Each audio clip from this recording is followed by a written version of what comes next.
We're talking story structure today, but before we do, a reminder that we do have that donate button down below. This week we have Feed America. So as always, if you do have the means, please consider giving help to those who really need it, especially at this time of year. And I have a list of some other great charities I give to in the notes below as well if you do want to do more, including being able to help some kids in foster homes have a Christmas. So give that a look as well. So structure shouldn't be a dirty word, but often it is. It doesn't mean you need to follow the details of any one specific formula or format. Every movie has a beginning, middle, and end, or in more structured terms, a setup, midpoint, and payoff. But inevitably, whenever we talk about structure, some people get triggered. Often, Christopher Nolan will be brought up as a very original filmmaker that doesn't adhere to structure, and that's why his movies are so great. And I agree that his movies are great, and he is pretty original with his stories and execution, but I would disagree that he doesn't follow structure. To talk about that, let's look at Inception. Before we do that, let's talk about what a midpoint of a film is. It's personally one of my favorite moments because it's a moment where you make a shift, often raise the stakes, and take the film to a new direction. In most places that I've read about structure, including Save the Cat, there's an emphasis on the midpoint raising the stakes, like I said before. Now, Inception is a 2-hour and 20-minute movie, so going along the general rule of thumb that 1 page equals 1 minute, let's assume that this was a 140-page script, which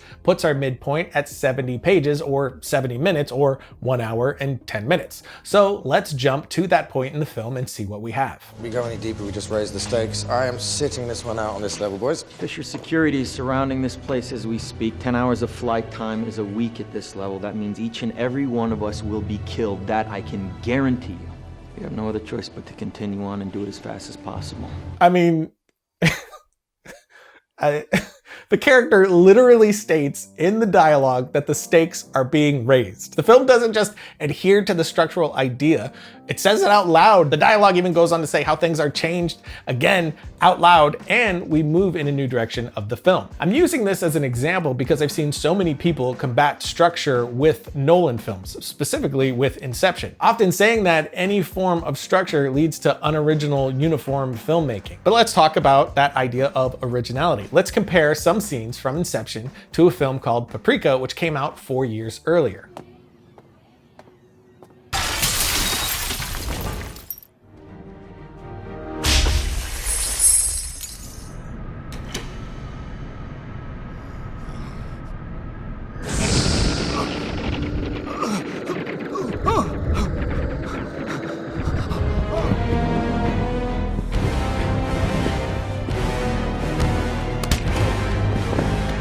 Intruding into another human's dream is a technological nightmare, and eventually that kind of personal intrusion into the mind can only lead to violence.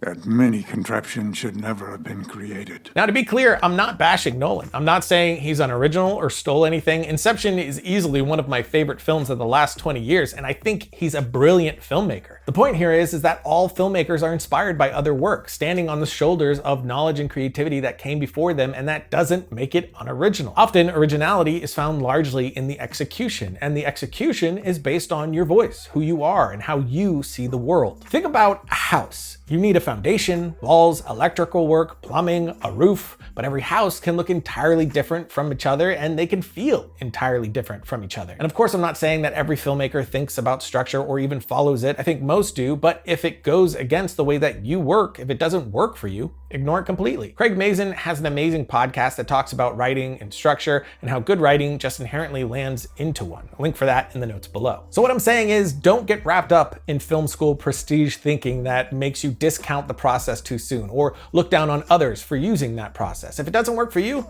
it doesn't make you wrong, and it doesn't make the other filmmaker wrong either. The way structure has worked for me so far is as a roadmap to help me through my story. We talked a bit about this in an episode we did earlier this year with Ricky Staub, but the gift that looking into structure and using it gave me in the beginning of my career was to be a guiding light toward wrapping my head around telling a long-form story. If you've ever tried to craft, then write an effective feature narrative, you know how tough it can get. When first starting out, it's like being dropped in the middle of a dense forest that you've never been in in, then being told to find your way home. So for me, structure acted as a tool, like a compass or a map to help guide me in a direction. At this point, I have been doing it for a while, and the past 2 years, I've been diving in a lot more than ever before. And though I feel my process is always changing, I have one now that has been working pretty well for me. And that is a sort of 6-act structure thinking that peppers in some ideas from the Save the Cat beat sheet. I'll be conscious of these ideas when first starting to plant my story flag, then at some point I'll forget all about them and focus on just telling the best story I possibly can. But let's explain how I look at 6 acts using The Ring, which, if you haven't read the script, definitely worth a read if you're a horror fan, and if you haven't seen the film, this is your spoiler warning. And to build this out a little bit, let's jump into Milanote here, who is a partner on this episode. I did talk about them before in another episode, but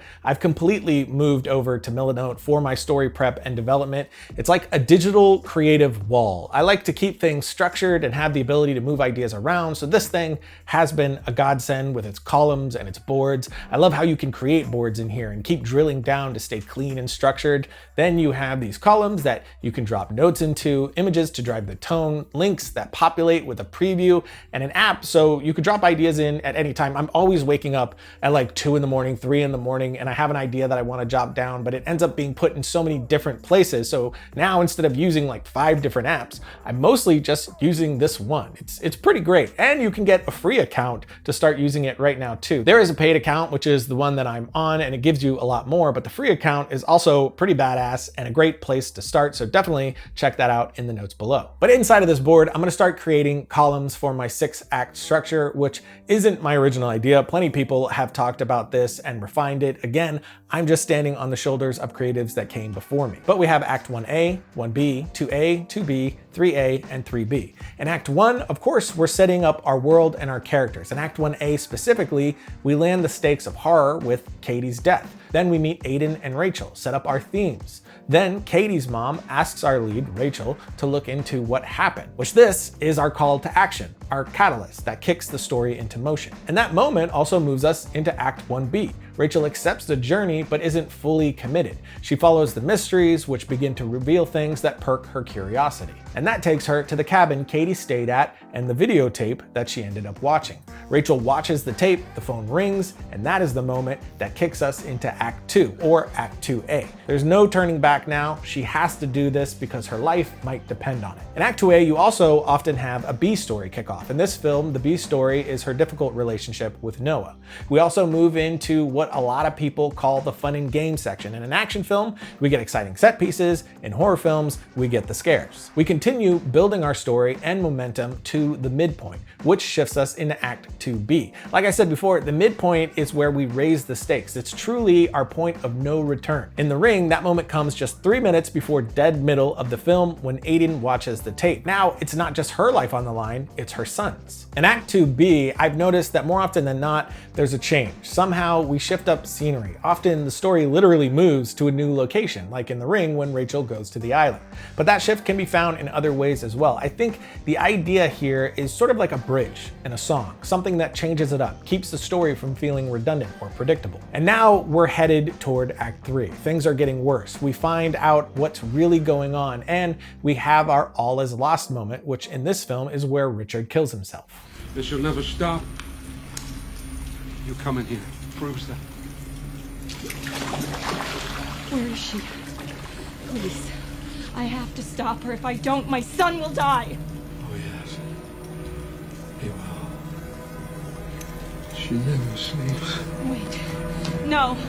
And that kicks us into Act 3 with 3A. In Act 3A, we move into our final push. Everything that we learned so far has brought us to this point. It's the go for broke section that leads to our climax, which in The Ring is our well moment. Rachel finds the body, all seems okay after this, and that moves us into 3B, the aftermath. That can be a resolution, a glimpse at a new normal, or in the case of The Ring, the realization that things are not okay after all. So with that in mind, I'll fill out these boxes with general must-have ideas like you see there, and something that can be very useful is keeping other mile markers in mind as well, like story points you want to hit and when. I consider everything a setup and a payoff. Every character moment, line of dialogue, scene, and so on are all in service of a setup or a payoff, and this creates landmarks in my script from where certain things can happen. And it's also helpful to me that I consider each one of those acts their own sort of short film.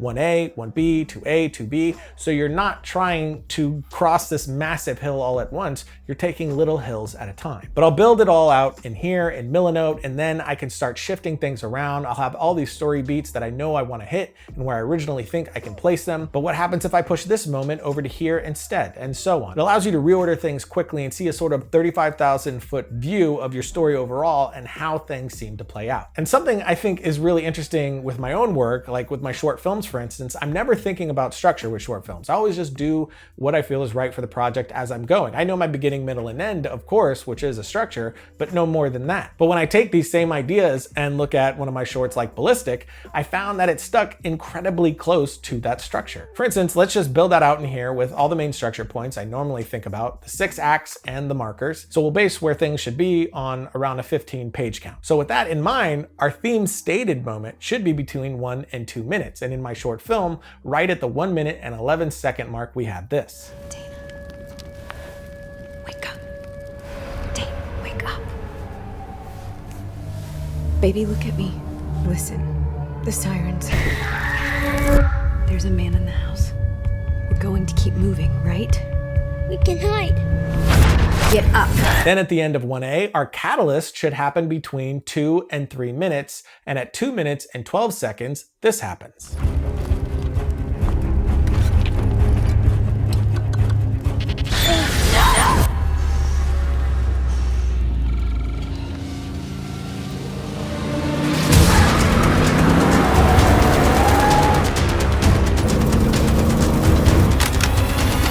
Next, we have our shift into Act 2, which should, in this framework, happen at the 3-minute mark. So when we jump there, we find this, our no turning back moment. She is in this thing now.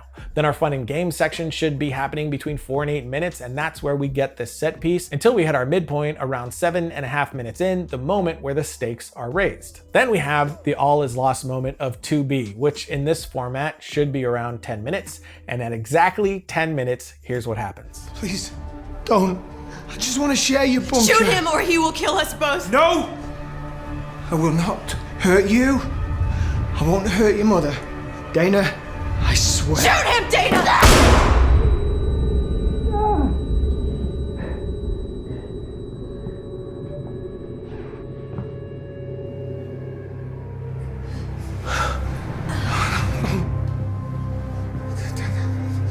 Damn it!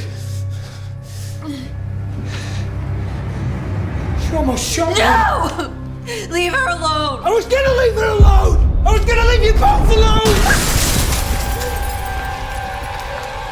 After that, of course, we move into Act 3 and our final climax, and it all lines up very closely. What's interesting is I never once thought about structure, not while writing and certainly not while editing, but in the end, there it is. Again, I'm building all this out in Milanote, and at some point I'll be able to show you guys the current work that I've been building in it, but of course I can't do that right now. But this is pretty similar to that sort of idea. I'll often throw in images to help convey the tone or a moment or as inspiration. I'll also build out character boards to flesh out those ideas, often doing some fantasy casting, just wish list of people that I would like to play the roles, which does help me get specific when writing. And we did a much deeper look on Milanote and its functions in another episode, so definitely give that a look. It was a game changer for me. I think you'll like it too. And again, you can use it for free to start, so link in the notes on that. And while you're in the links, check out some great blog articles on our site from Cullen Kelly. He did a fantastic series on color grading that is really a must read. He also has a solid YouTube channel of his own all about color work, so look into that too. But to wrap it up, of course, I'm not saying you should stick closely to any one structure. I'm not saying mine is the one you should use either. All that I'm saying is that writing is a skill. There's craft to it, and just like a DP probably isn't thinking about the science behind her craft at all times, it is there, and it's the foundation that lets her get more creative and build on that sturdy foundation. So throw it all out or find your own, regardless of what works for you. The only thing that really matters in the end is that you continue to write, shoot, edit, repeat.